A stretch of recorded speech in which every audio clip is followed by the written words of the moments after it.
người bằng khi cần thô mình sẽ đâu có cuộc đâu có giá bằng định nhau mình sẽ đâu cần chụp bằng em đâu cùng khi nhà ta cắm lệ vi vẫn nắng lễ cây già để đêm qua tôi nào những tôi đã qua cơn sao tình là mình sẽ một cách tuyệt vời ta suy để chúng ta chúng ta coi ôi người con tay tình ta là cây trao chung cùng tên con chia chúng ta vào đô hỏi thằng tì là cần thô yên tình sẽ luôn được cô giá bằng điểm nhau muốn sẽ nổ con chúng nó nghe cô lúc khi nhà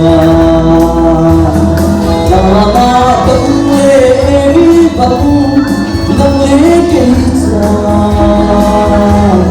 để đêm quang tô là những tôi đã qua cơn gió tin nào muốn sẽ đổ cùng tôi ta suy nghĩ để chúng ta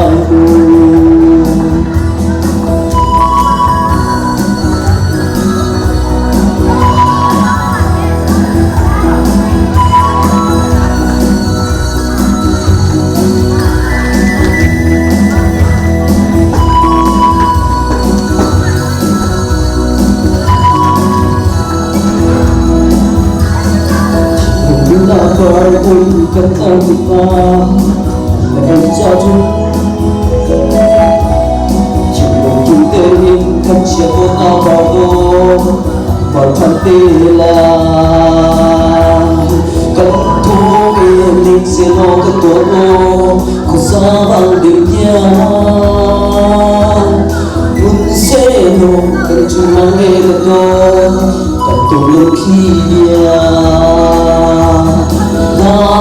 tâm lễ vi vắng đang lễ cây già để tình ngoan tôi là những tôi đã qua cơn sao tin nào muốn sẽ một cần cùng tôi ta suy nghĩ để chúng ta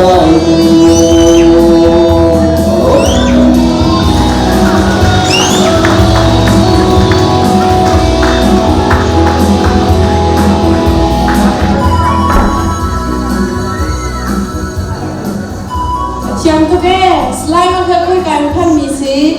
lại thằng lại hiện trạng mì xí nó chiêm pháp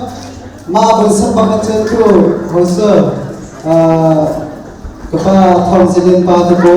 cho anh mà chân liêu và khăn ngài và chân khăn chân thả bác sĩ cho nó